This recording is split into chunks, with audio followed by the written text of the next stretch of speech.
Fuzion Travel, Graeme Moore, Patrick Carpenter, Tropic Sailing. And Rachel Gould, Rachel Gould. Rachel, you are a long time Tropic Sailing client. Well, a long time. A long time, a multiple time. Multiple time. So, and I'm going again this year. good. Third Okay, to- that's why you're here. Yes. Because we wanted to talk to somebody real, in case the whole thing was a myth, you know, these internet scams and so on. Anyway. Right. Thank you, And Rachel. you are also the reason why we're here, because you introduced me to this concept of tropic sailing and chartered. Well, I won't talk. I need to be quiet. Mm-hmm. Patrick, can I ask you very simply, in a few words, what exactly is tropic sailing? All right, well, I'm a boutique operator of sailing holidays in some of the most fabulous sailing areas in the world, so multiple areas in the Med and the Pacific.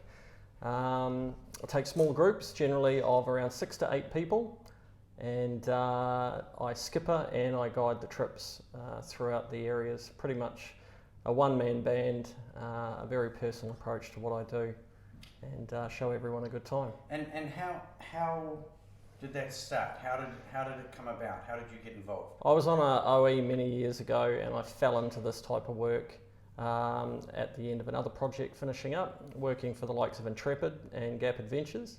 I did that for 2 full seasons sailing in the Cyclades in the Greek islands, and then from there I ended up going out on my own. Actually, I think Rachel was on one of my very first trips actually, going out on my own, sort of under my new umbrella, and I've been doing that for about 10 years now, fully independent, and I changed away from the backpacker market more into a comfort level, I'd like to say, of travel. So Rachel, how did you initially find out about tropic sailing? I found out through a mutual friend. My husband and he built a yacht when they were very young. The floating footpath. The floating A footpath. floating footpath. It was Right, we'll talk about that. It's another story. Yeah. And I think, from memory, he was doing some sailing with Patrick, the rum races. That's right. Yeah. We were racing here in Auckland. Yeah. And so he was doing some sailing and they put the concept together. Now, the person I'm talking about is he's kind of conservative. David, yes. David's very conservative.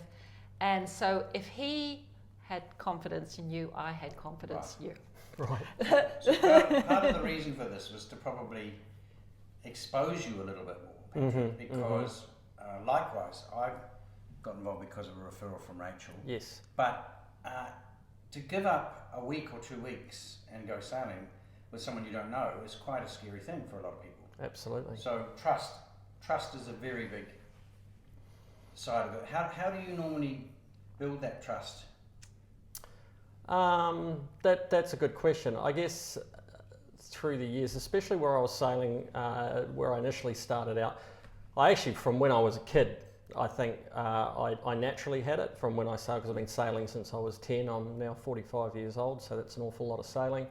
But also just actually going down to the basics and talking through the whole sailing experience with people. There's a lot of myths that people have about sailing, things that they don't fully understand. I try and break that down immediately just so that they actually get a better understanding, and maybe things that they were nervous about. For instance, some people don't like boats that lean over. I'll sit there, I'll explain things like that, and try and take some of the mysteries and myths out of sailing, I think. And then also I just think a nice, calm demeanour also helps. I think it's a big part of what I do. So you talked there about different vessels, like you mentioned to me the other day that more and more people are going for catamarans. That's right. Why is that, and where do you use them, and why would you not use them? I think catamarans space now is one of the big things, and it's also that the charter market. It's one of the beauties of what I do is I don't own my own boat, so I go and I tailor the trip depending on what the client is after. Now, if somebody is very heavy sailing oriented, would probably lean more in the direction of a really nice, large, comfortable monohull. But what's also happened in the charter market is that the charter market has gone more towards catamarans for comfort charters, purely because people want space. So it's often a much easier sell to actually go for the catamaran concept. Lots of open deck space, large comfortable cabins, and that's the difference between the boats.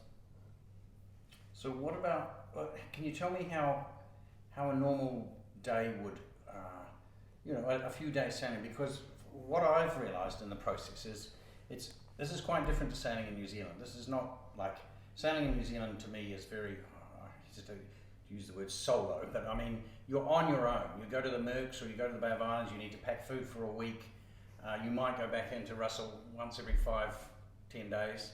It's completely different here. You were talking about all manner of things, from quad bike adventures to diving. Well, diving's obvious. Snorkeling on wrecks. Renting cars. Renting cars. Every day is different depending on which island that you go to. One of the things is actually, I wrote it down the other day, is engineering a trip is a big part of what I do. So I have to get a feel for what the group wants to do, and then I'll slowly piece together the puzzle from there, especially in an area like the Cyclades, which offers so much variety in things that you can do.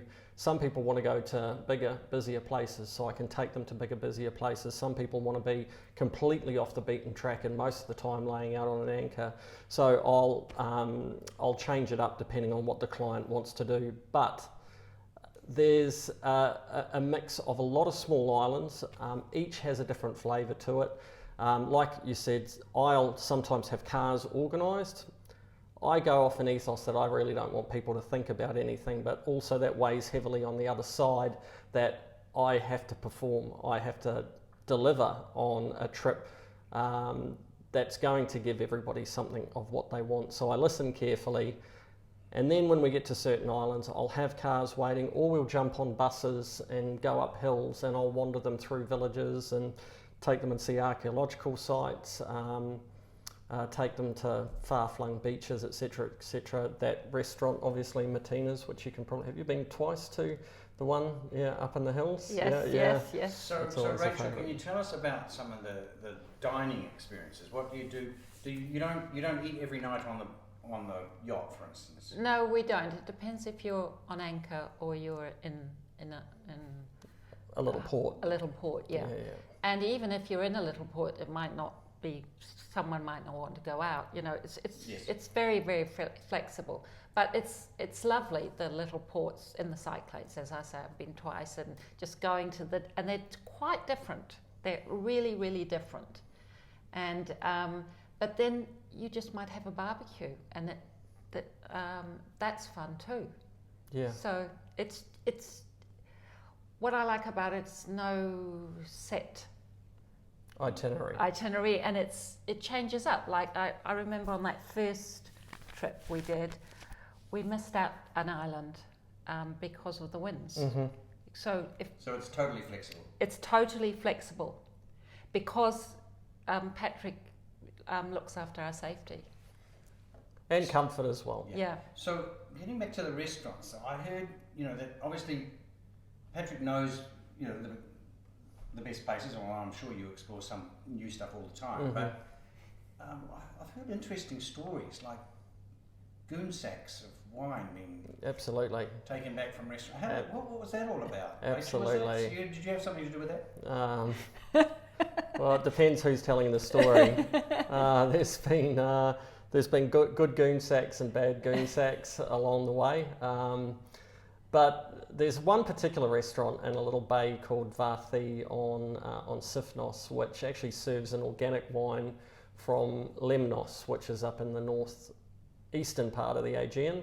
And so we'll go to a restaurant. Generally, I've been to the restaurant before, and I'll ask them to bring out a small glass of their house rosé, their house white, and their house red, and then everybody will try it, and then they'll decide whether they like it or not, and then we might sit there and drink it all night. Now, the Greek wine varieties are completely different to the New Zealand varieties, so nobody really knows what to order. So as long as somebody tastes something that they like, and an awful amount of rosé gets drunk, I'd have to say, sort of on these trips, it seems to be the go-to in the middle of the day, that you'll say at the end of the meal, have you got that, can we take some of that away?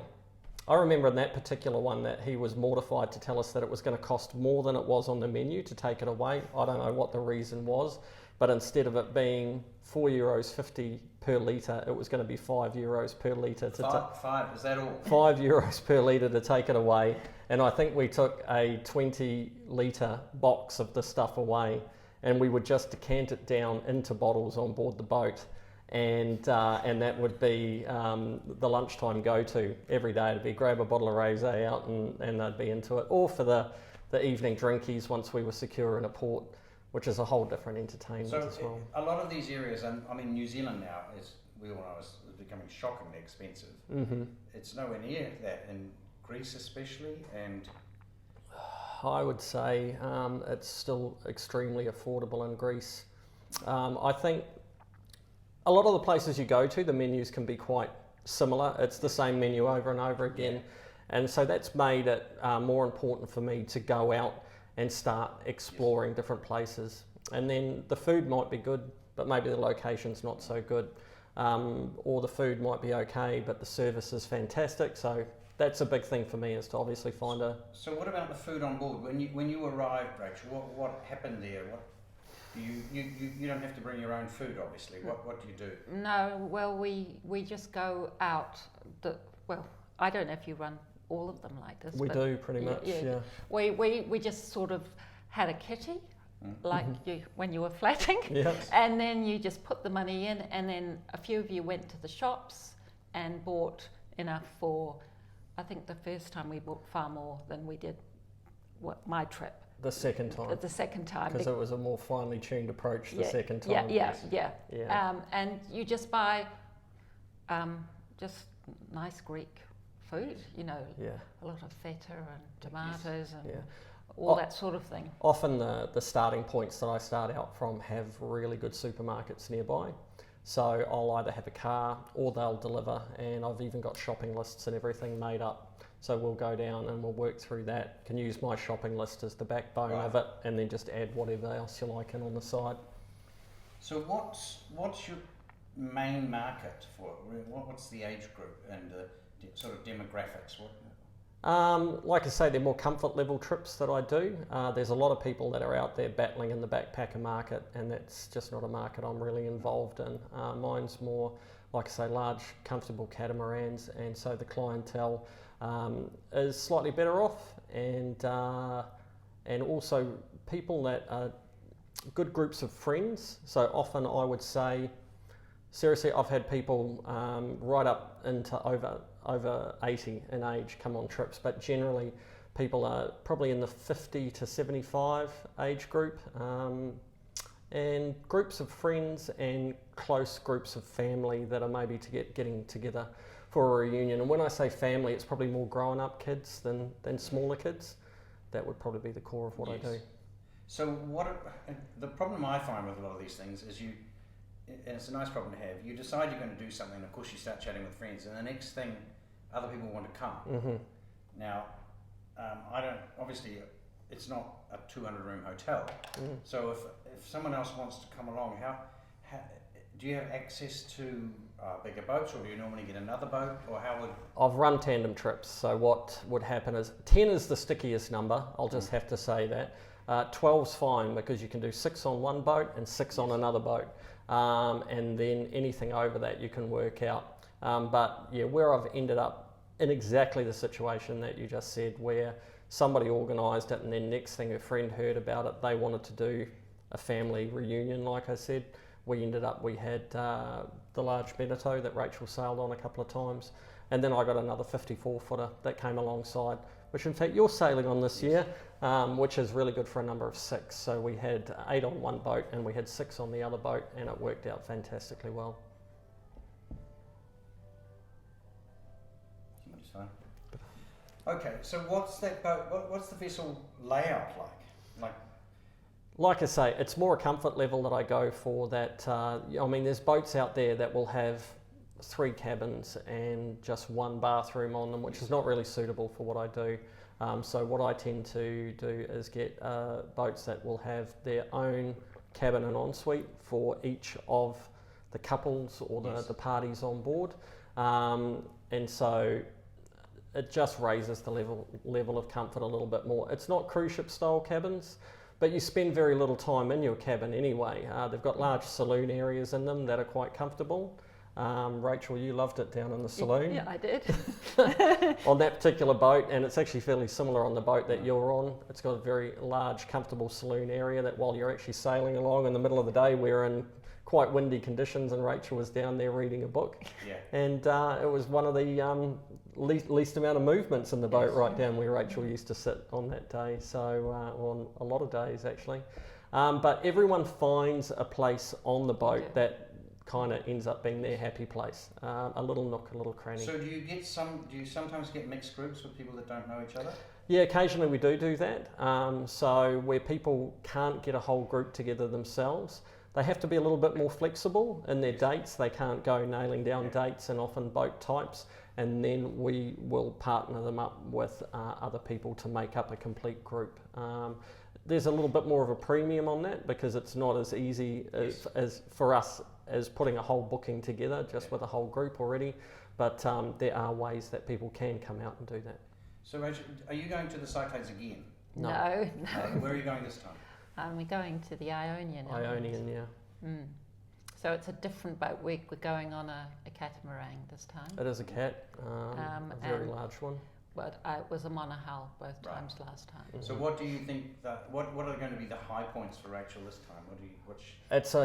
It's a completely different landscape, the Ionian, and it's also a different sort of weather pattern. So it's quite well. Firstly, it's a catamaran. So Rachel's first time on a catamaran. So it won't be leaning over. And then although it was a great boat, I love that other boat. This area is also much shorter sailing distances. It's a different type of cruising that we'll end up doing. There's just a lot of actually sort of just poking into little bays and a lot of sort of coastal type cruising. A couple of longer passages, but nothing really, really long that we'll be doing. And the landscape is different. It's green, whereas the Cyclades are actually quite barren. Right. That's a historical thing as well as a weather thing on that side. So the villages, the whole flavour of the place is very different, as well as the pace of the trip. So what you just touched on there makes me realise how important it is that we have you talk to any of our clients, because you really need. I mean, obviously we go out of our way to try and understand what they want, and they don't always explain fully what it is they're after. You have to sometimes go digging beneath people's real reasons and also their ability. Mm-hmm. So you know, if you've done a reasonable amount of boating, obviously you can launch or yacht. You're going to have a different feel. You know, you probably feel that person can take on a little bit more, depending on. Well, I mean, that's another key to what I do is actually getting people involved as much or as little into the sailing side as they want to. So some people. Generally what I find is a few will sort of jump on and really get stuck in, and then the others are like, oh, I should be doing something. Yes. So if we're coming into a port, at a minimum, people are generally going and helping putting the fenders on the side of the boat. It's the way that you end up mid-mooring, is you sometimes jam the boat into quite a small gap. But then as far as the sailing along, people can get on the helm, they can sail the boat, and if they don't want to, they just want to lay around and nap and chat and read. So there's 6 of us going on the charter we booked with you. Yes. I should probably endeavour to drop a lot of stuff and really basically drop the anchor in the wrong place, or do a whole lot of things so that I immediately get taken off all duty. Yes, you possibly could. You possibly could, or you could just sort of pull your paternal right in the family and just tell the younger ones that I'm not working this week, you guys are all into it. But at a minimum, I generally need an anchor man, someone on the front of the boat to actually put the anchor down. That's as much as really just pushing a button to pull it back up again. And then really the back end of the boat, people come and help out, but a lot of it I can take care of. If you did have 6 or 7 people, you only really need, you need 2 that are what you'd call able-bodied and able to help you. Probably. Pretty much, yeah. And the rest can Pretty sleep. much, yeah, absolutely. Whatever. The boat's got an autopilot, and the most I might ask people to do is actually just move out of the way so I can rest my knee to get to a winch or something like that. That's it. But also a big part, I think, of what Kiwis like is actually getting involved. They like getting involved. They really like getting involved, and there's definite opportunities, and I'm happy to teach anyone as much as they want to learn. And the 2-week option is best. I mean, obviously we had a chat to you about going away for a weekend with them, and that was 2 weeks. Yeah, I think. What do you reckon, Rachel? Can you weigh in on that? I wouldn't do it for a week. No. I think 2 weeks is Yes. just to get, because once you're in it for a week, you think Oh, you relax into it. You're really relaxed, So what are... and it goes fast. You're about to do your third one. What is it? What's bringing you back all the time? What is it that? What would say the top 3 things that make you go, I'm going to do this rather than lie on a lounger in Waikiki? Or I like the Greek people. They're very friendly, Yes. right? Patrick did a trip to Croatia that some friends went on, and I've been when it was Yugoslavia, and Yes. I don't like their food, so I like the Greek food. That's true. Yes. Yeah, so Yeah, the food is better. food is better, and as far as you can sort of see the bottom of the ocean, and it's very clear, and those would be the top, and it's just so relaxing. So you come back feeling your batteries have really been recharged. Totally, and every island that you go to, there's something different. Someone's making homemade this, or someone's selling lace, or someone's doing, and you feel they've been doing it for years. And as Patrick says, you can go to really chilly islands that actually the Greeks go to. Yeah, they are. I mean, you'll go to a lot of places and you're really not hearing a lot of English being spoken at all. So there's an authenticity, especially in the Cyclades where Rachel's been to a couple of times. There's a fantastic authenticity that can still be found in the area. We tend to really skip the hot spots now after experience. I tell people if they really need to go to Santorini or Mykonos, it's probably better for them to do that on a before or after excursion to their trip, because the time on board the boat's probably better invested in spending time in these smaller islands. And the trip, it's hard to define, it's hard to explain to a lot of people, but it's a pretty unique mix between exploration, because it is a bit of an odyssey for everyone. There's adventure involved, because we'll end up, like I say, taking off in cars and driving all over the place and seeing all sorts of stuff, just with a really liberal dollop of relaxation. And sailing on a boat, on a nice big comfortable boat, I think until people have done it, you can't really explain to them how relaxing it is. Can I just recap on it? You said something to me the other day that the vessels are the hardware, yes, and you're the software. That's correct. Can you just remind that hardware? That's not just any old charter vessel. You have selected 1 or 2 owners that own 2 or 3 boats each. That's right, and that's from doing a little bit of contract skippering on the side, and then ending up getting a vessel that I haven't been involved with organising the vessel. This was years ago, and then getting on board and just not happy about how our vessel was presented, and then there was other boats sailing alongside in that charter, and things that just weren't right. Sails that had problems, valves but systems on the boat that weren't quite right. Whereas the people that I charter boats through, apart from a couple of teething issues, that first one that we had, he's really picked up his game since then, and I gave him a second chance, and I'm glad that I did, is that we just had a sail issue on that particular charter. But that turned it into an adventure in its own right, really, and we managed through it. But the people that I deal with, I know boats, things do go wrong occasionally. It's how they react to that, to getting the problem sorted out for you. And then also, in that particular circumstance, I knew someone on a certain island that was going to be able to fix the problem, so I actually just told the owner, that's where I'm going to get the problem taken care of. And so you just fix it. And that was experience, and he was happy for me to just say, Patrick, you go, you sort it out. So you've got someone on your side the whole way. Yes. So that sort of brings us to the money aspect. So, excuse my ignorance, but a lot of places you have to pay port fees or all those things. Well, I do it all encompassed into one payment at the beginning of the trip. Yeah. So where a lot of people, they'll go and bareboat a yacht, they'll pick up the boat, then there'll be a security deposit or a combination between that and a similar to hiring a car, you'll pay an extra amount for for a waiver or whatever it is. I just wrap it all up into one cost at the beginning of the trip so that there's no surprises for anyone. I'm not going and asking for more money for anything along the way.